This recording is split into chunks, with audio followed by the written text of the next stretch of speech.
So I'd like to introduce our first speaker this morning, Mr. Adrian Richardson, Luna Bistro, and his topic will be changes over time of Angus beef prep and serve and what it might look like to the consumer in the future.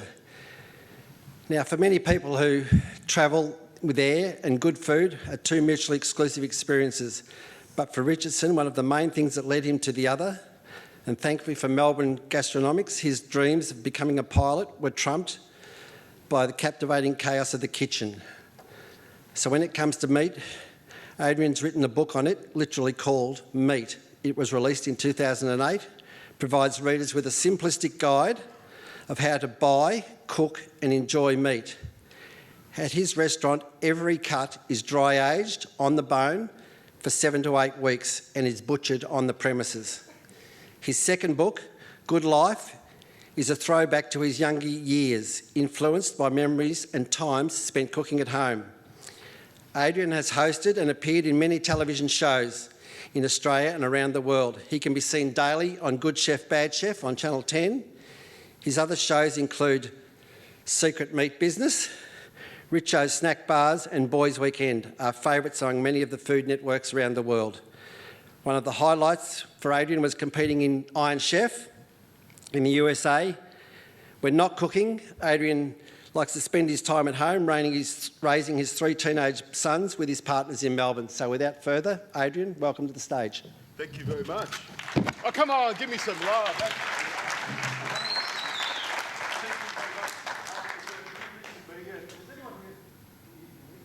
On? Is that better? Can you hear me without? You know, I can show my voice all the way to the end. Can you hear me without it? No. Oh, okay, that's better? Oh, perfect. There we go. Now, thank you very much for having me here. And were you guys at the barbecue session last night? That was incredible how much meat you can eat in one sitting. It's great for business, isn't it? You know, great for both our businesses, I think. But the thing about last night is that they take a whole lot of secondary cuts and turn them into gold. That's what people are doing now. They're actually barbecuing and it's becoming quite an amazing thing. Now, if I stand forward, I think I'll get some feedback, so I'll stand back here. Now, my job today, what I'm going to do is actually talk about my history and how I got started in cooking and sort of go through some of the things that I've done and the things that have brought me here and why I love meat so much. I think, has anyone been to my restaurant, Luna Bistro in Rathdown Street, Carlton North? A few hands, come on, there's a few more hands there. There we go, get some hands there. And you've eaten some of the best meat in Australia, isn't it? And the thing about the thing about what I do is dry aging, which I'll get to later on.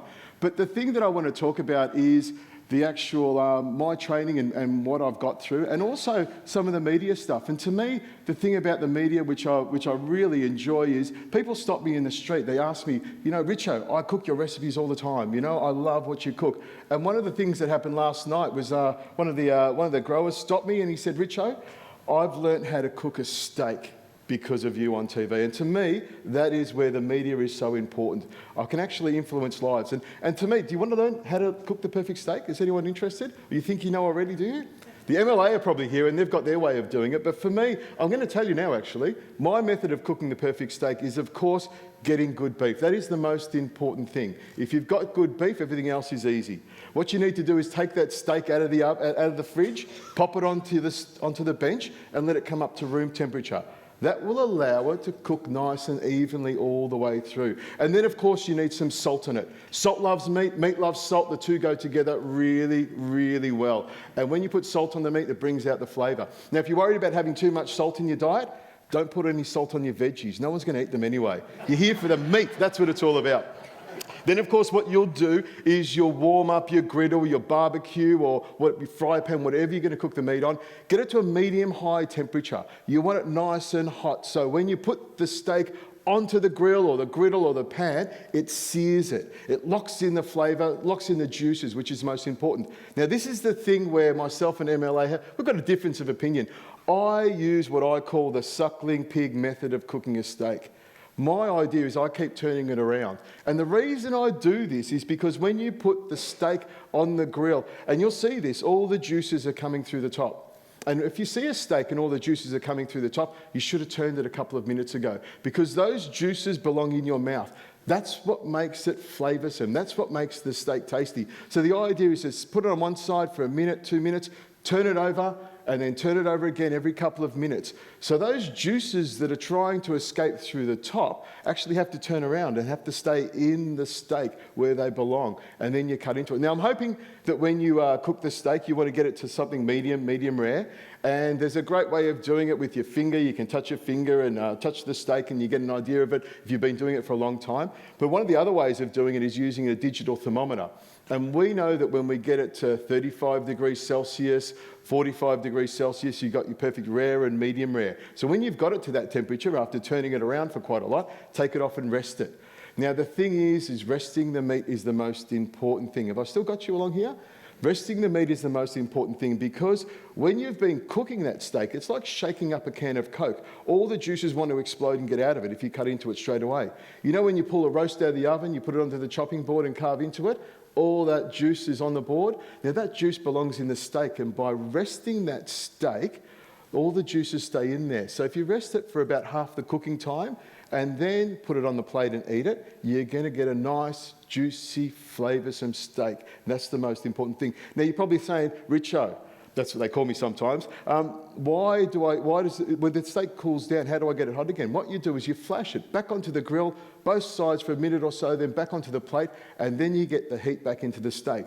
If you follow that, you will make sure that you get the perfect steak every single time. Or you can just come along to my restaurant, Rathdown Street, North Carlton, La Luna Bistro, and I'll cook it for you. That's the easy way. But I could probably go now, couldn't I? Because that's the secret, isn't it?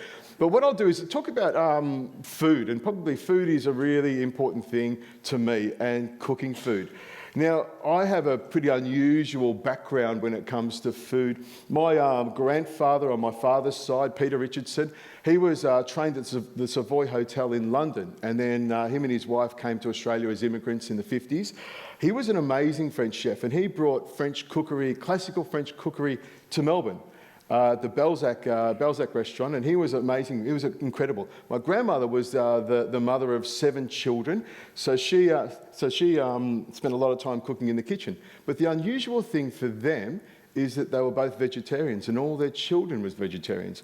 And my father, who was the eldest, was also a vegetarian. So when I grew up, when I was born, for the first year of my life, I was a vegetarian. But I'll get to that later on. It's pretty grim, isn't it? It's starting off pretty grim. It's going to get somewhere eventually.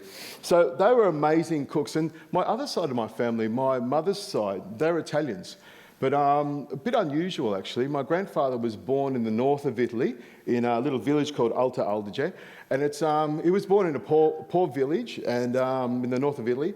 And they used to have this thing in wintertime where they would have a festival every winter. They would make all their sausages and polenta. You know what polenta is? It's like a mashed potato made with corn. It's a beautiful thing. So what they would do is they'd pull all of the tables into the middle of the square, and they would scrub them down and pour the polenta on top of the tables, and then boil up the sausages with tomato sauce and put them on the top of it. You would sit down, mark off your little square, and you would eat it. And to this day, I still make sausages to his recipe. I still make polenta, and to my boys, I still make that dish. It's one of the most beautiful, beautiful things. Simple cookery is the best. But my grandfather was in the Second World War, and he went and fought in North Africa for the other side. Apparently, he nearly won the war. That's the stories that he was telling me, sitting on his knee. He nearly won the war. He's a tank commander, Air Force commander, the whole bloody lot. But he met my grandmother. He escaped from the British and met my grandmother in Cairo. She was born in Cairo, and her father was actually brought over from Sicily. When they found Tutankhamun's tomb, they brought him over with some other people to do the marble for the museum. So my grandmother was born and grew up in Cairo. So she had this Italian background with this Middle Eastern, North African sort of bend to it. I'll just grab some water. Now, she was an amazing cook and probably one of the best cooks I've ever known. But they moved to Ethiopia and had my uncle and my mother. So I grew up eating this amazing North African, North Italian, Middle Eastern food. And look at me, a white boy like me, you'd think I'd just eat a ham sandwich and a milkshake, don't you? So all this background of great food. Now, when I was a year old, I was sitting on my nonna's knee. I was still a vegetarian. And the story goes, I can't say that word in here, can I, vegetarian? I've got to be real careful of that one. The story goes that my grandmother snuck a little chicken wing into my hand. I was only about 18 months or a year old. I chewed on the chicken wing, and they couldn't get it out of my hand. So I became a meat eater then. And about a week later, my dad, he succumbed to the same little chicken, and he was a red-blooded meat eater after that. So we survived. Now, that's an amazing thing. And so the food background came to me really, really well. But how did I get into kitchens? It's something a lot of people ask me. Well, I was put up a year in school when I was a kid. I wasn't that bright, but my brother and I were born 11 months apart. So my mother forged my birth certificate, so I'd be up a year, so we wouldn't be in the same year. So I struggled through my schooling. For years I struggled. And about halfway through year 11, I was going to a really nice private school, and Dad was trying to figure out what was going on. I wasn't doing that well. So we had a meeting with the principal, my dad and myself, and it was worked out at that point that my services were no longer required. So what I did, my dad was, he was a lovely bloke. He was an airline pilot, so I'd always liked planes, and he thought, Adrian, you're not an idiot. I know you're not an idiot. So what we're going to do is, you have an interest in flying, why don't you start flying, doing some flying lessons? You're not doing any school, you've got to do something else. So I started flying, and that's where my love of planes and flying came about. So I started doing my flying lessons, and as you probably know, I don't know if anyone's a pilot here, flying lessons are really expensive. So Dad said he paid for the first few and then set me out and said, you've got to pay for your own. So I'd had a bit of a knack for cooking, and I got a job in a local bistro and started cooking some food and paying for my flying lessons.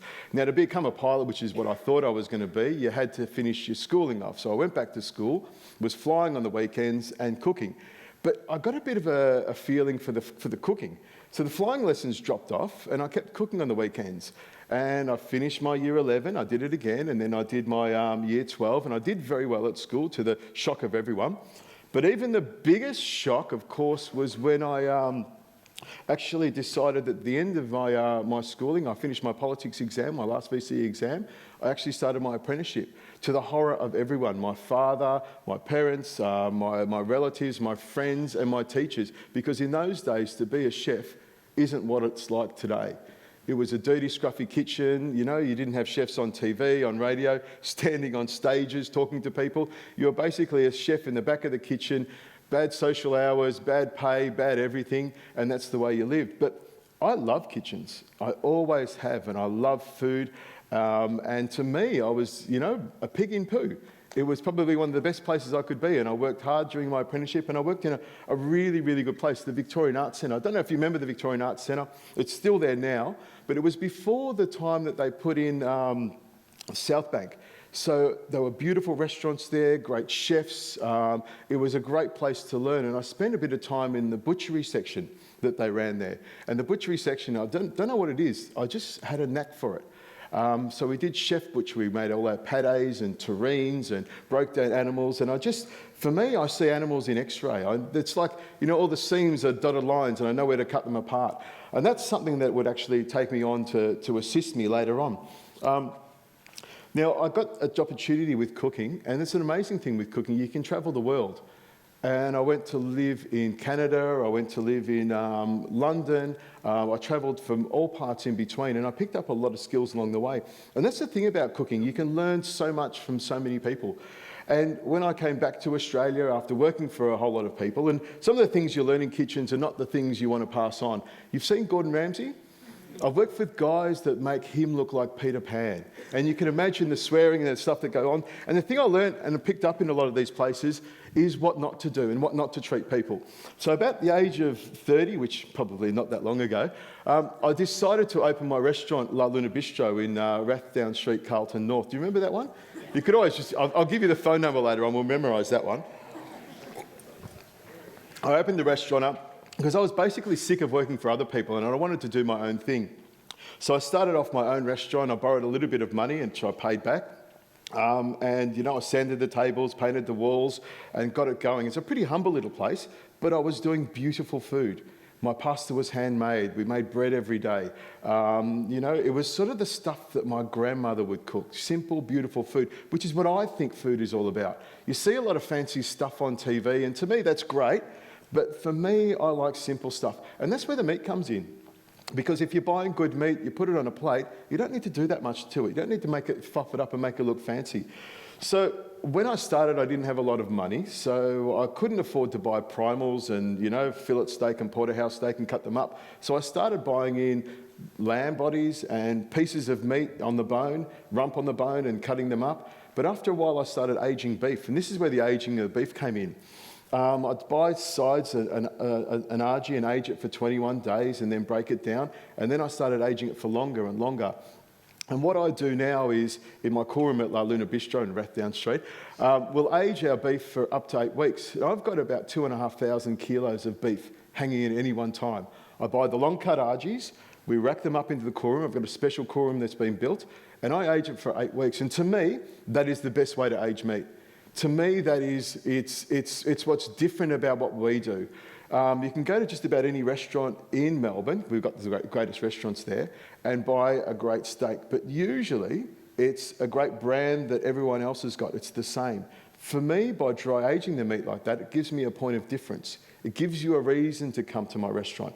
And to me, by dry aging it on the bone like that, all the moisture, the flavour, the juices are so much better and so much different. And that's the way I can get you to come to my restaurant and buy a $120 bottle of wine and spend top dollar on a steak. And the thing about steak, and this is the thing I'm trying to say, is that people want quality. They want something different. For me, the punters, which are out there, they want something that's really, really different and really special. And they're prepared to pay. I'll charge between $50 and $80 for a steak. It sounds like a lot of money, but for me, it's what people will pay. And you know, if you run a restaurant, I don't know if anyone's run a restaurant here, they're pretty expensive operations to run. That's how it works. We basically make money from selling wine. The food just pays for itself, and the wine is how we make money. So when you do go to a restaurant, please buy that bottle of wine, buy that beer. That's how I make a living. But that is probably the most important thing to me. Now, the other thing that I've got into is the media, as I mentioned before. And that is really, really important. And what you're seeing now, and this is where I think the punters are becoming more and more educated. In the past probably 10 years, the amount of cooking you see on TV is incredible. And that's something that's changing quite a lot. It's bringing these great chefs, these world-renowned chefs, into the dining rooms or into the lounge rooms, into the houses of everyone.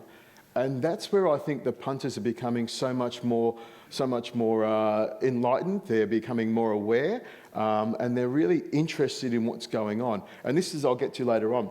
That is probably one of the most important things that I've seen is the media and social media as well. Now, the thing that I find is that when people are coming to the restaurant, I find they're wanting to know more about it. Because they know more about what we do, they're asking a lot more questions. The things I get asked a lot is, where does the beef come from? You know, is it sustainable? All these sorts of things. Is it grass-fed? Is it grain-fed? And these are the stories I'm trying to tell people. Now, I tell them that my beef is grass-fed. And the story I tell people if I'm having a big dinner is I'll often say that the beef you're eating is Victorian beef. It's been grown by a little farmer just outside of Gisborne. And what that animal does is it roams the fields, you know, up onto the hills there, nibbles on the grass, nibbles on daisies and clover, then strolls down to the actual stream, puts its little feet in to cool itself down, and then drinks that cool, clear, crisp Victorian water underneath our sunshine that we get sometimes. And then, of course, on the last day, because it only ever has one bad day, we knock it on the head, rack it up, age it in the core room, and then chop it up. That's the story I tell. It's only ever had one bad day. And that's an important thing. And the stories people want to hear about food is what it's about now. And what you're finding now is also social media is having a huge impact on what we do. I'm finding that we post, and I did this a while ago. I sent one of my girls off to do a course. She's now an expert and tells everyone what's the way social media works. But she can take a photo of a dish in the afternoon. We post it at 4 o'clock. By 6:30, 7 o'clock, I will have 15 to 20 people coming into my restaurant with that photo. We get a lot of Asian clientele. Their English isn't great, but they'll come in with that photo from Instagram. That's what they want. To me, it is a huge thing that's changing the way people are dieting and the way people are getting their information. Now, at any time, if anyone has any questions, I'm happy to listen to any questions. If you pop your hand up at all, you can ask some questions. Now, that's the way I think meat is changing. I think people are becoming a lot more educated. I think they're becoming a lot more informed about where their meat is coming from. They're wanting to know where it's coming from. They want to know about sustainability. And one of the things that JBS, I've had a little bit of work with them, JBS has done is they've set up a farm assurance program. I don't know if you know about that one, where basically they've set up their Great Southern brand and their Pinnacle brand and their Little Joe. And the idea with their product is that they're able to actually swipe a barcode and you can find out exactly where that meat comes from, the farmer, the website. Now, I think the vegans and the animal liberations have sort of got onto that sort of thing and they're causing a bit of trouble. And I find that they cause me trouble. I think last year I ran a suckling pig event at Luna Bistro where we get people coming in and eating suckling pigs. And I had 30 of them petition my restaurant, have a demonstration. It brought a tear to my eye. Finally, I'm worthy of a demonstration. It was amazing. You can imagine, there was 110 people inside my restaurant just chafing at the bit to get to suckling pig. That's what we were serving that day. And I had 30 people outside, these vegans, these Hezbollah-like freaks. I can't say that, can I? Can you just delete that bit there? Outside, they had platters with dead baby suckling pigs on them, and they had grim faces and video screens of the slaughtering of animals. For me, slaughtering animals, there's nothing wrong with that at all, you know, it's just a natural process.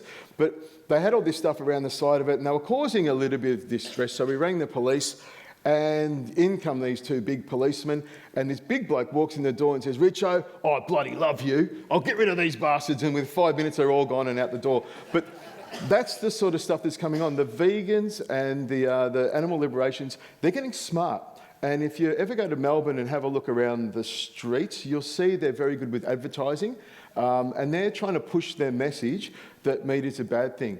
Well, we know different, you know. That's their opinion. But the thing about them is they're militant. It's almost like a cult, and I call it out as a cult. They really believe that we're wrong, and they will keep pushing it. And they've got traction. They're clever, they're organised, and they've got money behind them. So I think that's something else that we're going to see that's going to change, you know, the way we sort of do business. For me, it's about getting the message out to people that meat's natural, it's normal. You know, we're red-blooded, we eat meat, and they're just freaks over there. They're welcome to their opinion, but, you know, they can keep it to themselves. To me, that's a really important thing. Now, at this stage, are there any questions? Is there anyone? Sir? Are you brand specific with the meat you serve? Good question. To me, I deal direct with the abattoirs. So for me, I'm looking for really good cover. I'm looking for really good cover on the outside because it's got to sit in the cool room for a while. So the more protection it has, it also shows me that the animal's had a good life. The more fat on it. I also look into the suet, nice big suet in there. I love making suet pastry, and that's the best for it. I'm looking for a little bit of yellow tinge to it. I like a bit of grass-fed. I like my mussels to be quite large, the eye of the mussel. I'm serving it on a plate, so for me, it's not going to sit in a little tray in a supermarket with cling film over the top of it. To me, it's going to sit on the plate. I need it to fill the plate, so I'm looking for good quality stuff. I like a little bit of marbling, although it's not essential. A little bit of marbling is really good. You know, probably the next step is the Wagyu, and we were talking about Wagyu last night. That Wagyu is great if you're cooking it in a Japanese style where you're cooking it, searing it, slicing it thin, and it's beautiful to share with chopsticks. To eat a Wagyu steak, you know, eat a 300-gram, you know, ribeye steak with the fat in it, I struggle to get through it, you know, especially when it's getting a marble score up around the 6 or 7. With marbling, occasionally I've been doing some work with Little Joe, which is a JBS product, where they're able to get grass-fed, consistent marble score 4. I'm finding that product is really good. But for me, for my RGs of beef, you know, 1 or 2 score is great. I don't think you need a lot of marbling in meat to enjoy it. It's great for the mouth feed, does give you a lot of flavour. But for me, the dry aging process, hanging on the bone, that's where I get my tenderness and my flavour from. A little bit of marbling is just a bonus. Does that answer your question? Or you're probably asking about breed? Yeah. Okay. And that's another thing. Generally speaking, when I go to an abattoirs, the ones that I've been dealing with, Hardwicks and Radfords, generally speaking, when you look in the stockyards, it's a sea of black. That seems to be the breeds that I'm seeing mostly. The feedback I get, really easy to handle. They grow really well. They get muscle. They fat up beautifully, and they grow really well, and they're really easy for farmers to handle. For me, Once the skin's off it, that's when I look at it. That's what tells me. The meat is really good. And I just know that Angus is generally what people are buying. It's got a really good name. You just have to, Angus has got such a good name, and I'm not peeing in your pockets or anything. It's sort of something that people talk about with beef. Beef and Angus, you've been really clever in putting those two things together. It's almost, it's a great brand and a great one. The Hereford farmers, they're probably trying to catch up with you guys, so you've got so far ahead. Beef and Angus seem to go together really well, those two words together, and I think you've done a really good job of that. So. Exclusively grass-fed. Oh, look, I like grass-fed. I like the story to it. I like the flavour of grass-fed. I find it's got an earthier flavour. I find grain-fed is a little bit sweeter, a little bit more fat in it. There's nothing wrong with it. And a lot of farmers will supplement, with it. I probably, personally, with my venue, I prefer to stay away from feedlot. My customers want grass-fed. They want to know that the animals, as I said, roam the field and nibbled on daisies. That's what they want. I like the flavour of it, and to me, it just works. Farmers, you put the cattle out onto the grass, they feed up, and then they get onto the back of the truck and they're dispatched and then delivered to me. That to me is a beautiful story. But I love grain-fed. I'll eat grain-fed. There's nothing wrong with it. I just prefer it. At different times of the year, though, I'll find that I will get grain-fed into the restaurant. I find it doesn't age as well. I'll get a little bit more mould on it, but that's a small thing. Yeah. Madam.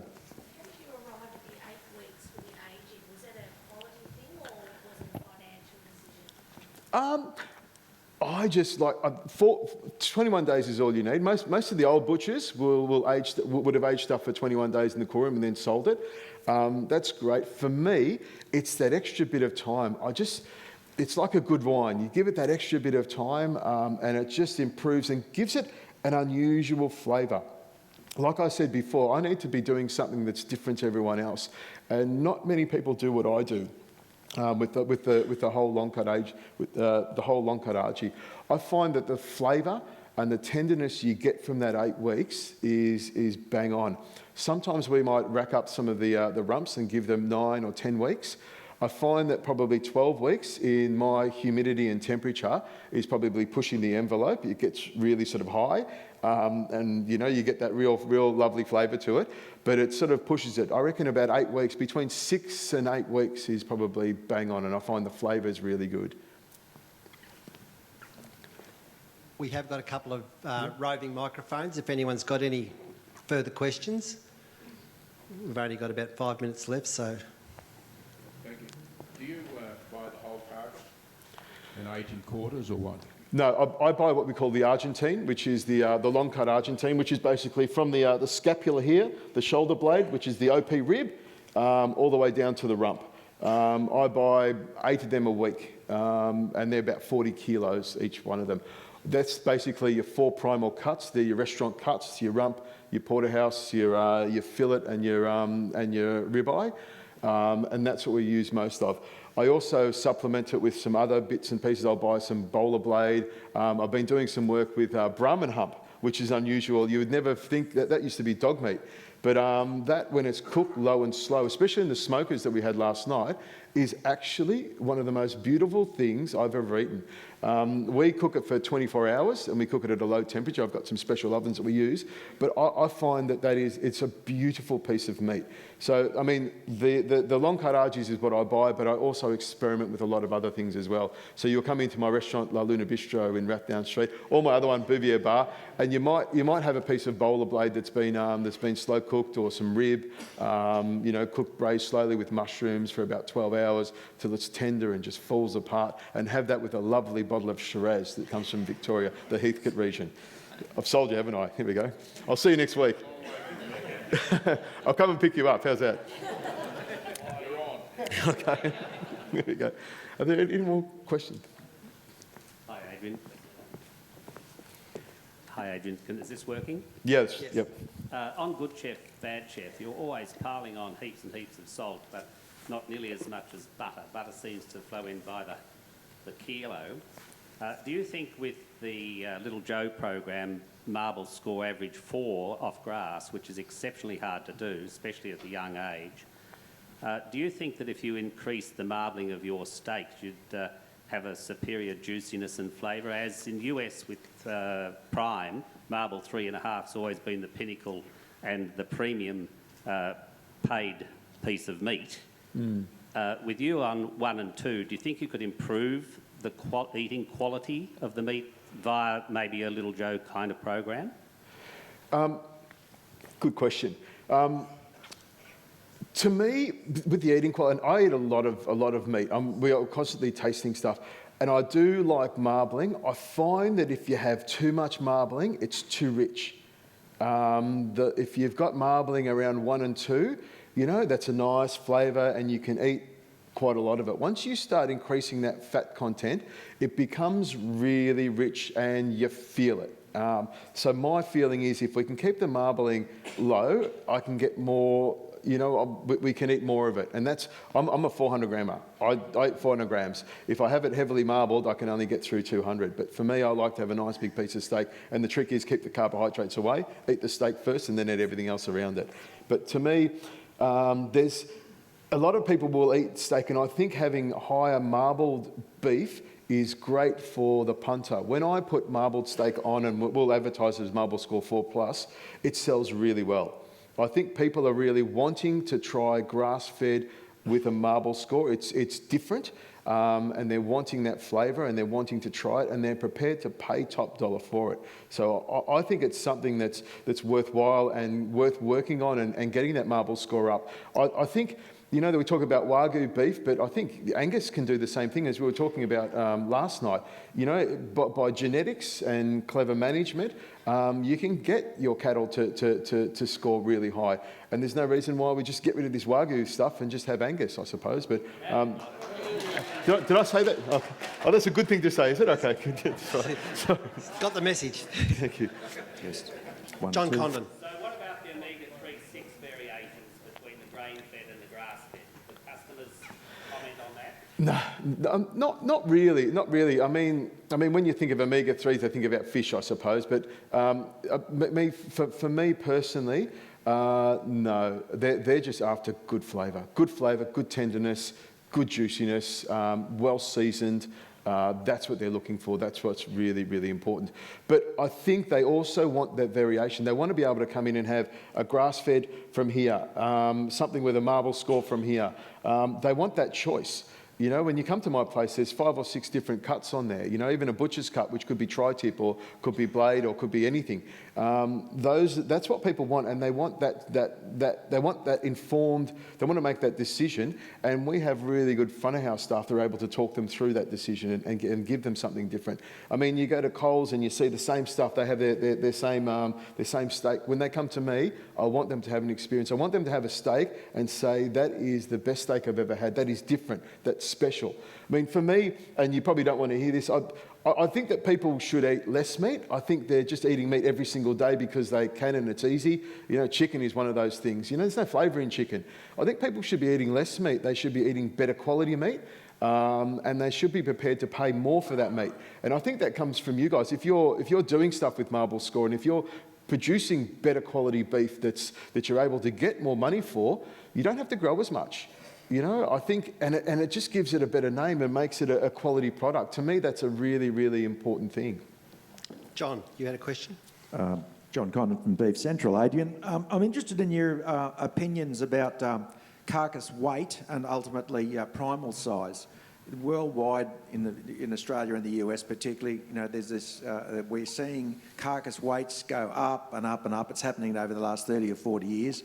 US weights consistently over 900 pounds carcass weight. Australia's moving in the same direction.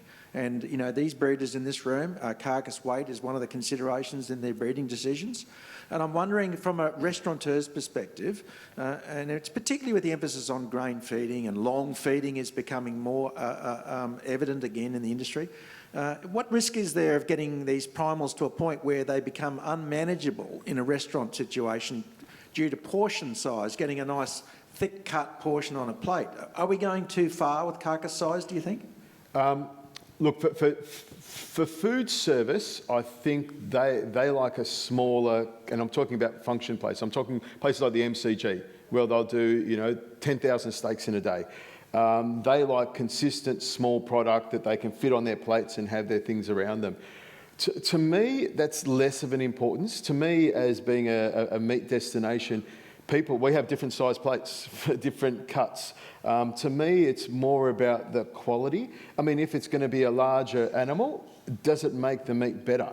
To me, that's a more important thing. But the size of it, for me, I'm quite happy. I was butchering some beef yesterday, and we had some strip loin that was quite large. Now I know the guys when they will cut it, they'll have to cut a thinner steak. And they'll have to take a lot more care when they go to cook it, because a thinner steak needs a lot more thinking involved. So to me, when we cut those bigger steaks, I got the three boys that would be cooking the steaks together, and I went through with them that this is a bigger cut. It's going to cook a lot differently. The muscle fiber's a lot shorter. You're going to have to be quick with it and rest it for a lot longer. So to me, if you are changing the size of it, we need to change and think about our cooking method. Does that answer the question? Yeah. Just on that, one of the big challenges that we get in food service when we're dealing with big pub groups and all that, they want that consistent 250 gram or 300 gram porterhouse or Scotchy, in a big pub group, and they don't have the quality of chefs that they're good grill cooks, but give them a different size prime all the time, they're going to struggle. And the big challenge that we're finding with those big food groups is they want those consistent portions, because they want a smaller primal but a thicker steak so they can get the ideal degree of doneness time and time again. So I guess that's the biggest problem I'm seeing out there amongst those big hotel groups, the chains of 300, 80, etc. Well, that's the big food service, and that's a hard thing to do. And what I say to people with meat is, meat doesn't come from IKEA. It's not exactly the same. It's an animal, it's a living animal, and they're all different. I mean, look at all of us in the room. We're all different. And that's an important thing to consider. So when you've got it, I mean, for me, meat is our focus. I have my own in-house butcher in the restaurant, so it's a big thing. And those discussions, come about every single week when the next lot comes through. We're looking at it, we're checking it. Okay, there's less marbling in this. We need to be careful of it. But the big places, and this is where, I don't know how you do it as growers, where you're having it come through like a little slot where everything is graded. That's a hard thing, because you almost need to have people thinking more about it. You need the guys on the line that are cooking it being better trained and thinking more about what they're cooking and being able to understand it. But as you and I both know, in kitchens, staffing is an issue. It's very hard to get people that turn up to work sober and straight, let alone, be able to cook anything. I mean, there's a little joke we have in the kitchen. If you, I get all my chefs drug tested. If any of them don't have drugs in their system, I sack them and get another crew in. But I can't, we can't say that, can we? There we go. There we go. One final question. So John's question is probably one of the most important questions we need an answer for over the next couple of days. If you look at the two highest volume wholesalers of certified Angus beef in the US, Dolan Bailey in Boston and Newport Meats in LA, since the 80s, they've been saying that the Angus carcasses are way too big. Our 600-day wait in the middle of the 80s was plus 26. Now it's 104. So I think this is an issue that needs very sincere assessment. Thank you. Yeah, I don't know how to answer that one with the States. I mean, I've been to the States. I did a lot of work with Outback Steakhouse, and I've never seen so much meat being moved through a company in my life. I went to Standard Meats in Texas and saw how they process and do stuff. I mean, I would probably talk about Outback Steakhouse as being like a good pub. That's basically the sort of offering they have. But for them, it was all about consistency and having things the same size, and the machinery that they would use to make sure everything was nice and tender. I mean, it's a different way of doing things. But for me, size is, I mean, that must be an issue that you're coming up against. But for me, quality is the most important thing. Quality and consistency of quality is so important. Making sure that the dark cuts aren't coming through. That may be more of a processing issue, but for me, you know, a stress animal, when it's dark and comes out the other end and they try and push it through, that's something that you eat that and it's terrible. And that sort of thing coming through needs to be stopped, and the processors need to be held accountable for that, because they will push it through if they can. And occasionally we'll get one come into the restaurant. They don't sit in my restaurant for very long. They get back on the truck. Sometimes they don't even get off the truck. And then we have a lovely conversation with the processor on the phone. It's an interesting day to be in my office at those days. But I think consistency and quality is the most important thing. If the quality's there, to me it doesn't matter too much with the size. You know, I'll work around it. If that's a beautiful steak, it's a beautiful steak. There's no arguing with it. And I know that I can sell it really well and get good money for it. To me, that's the most important thing. But then again, for food service, it's another thing altogether.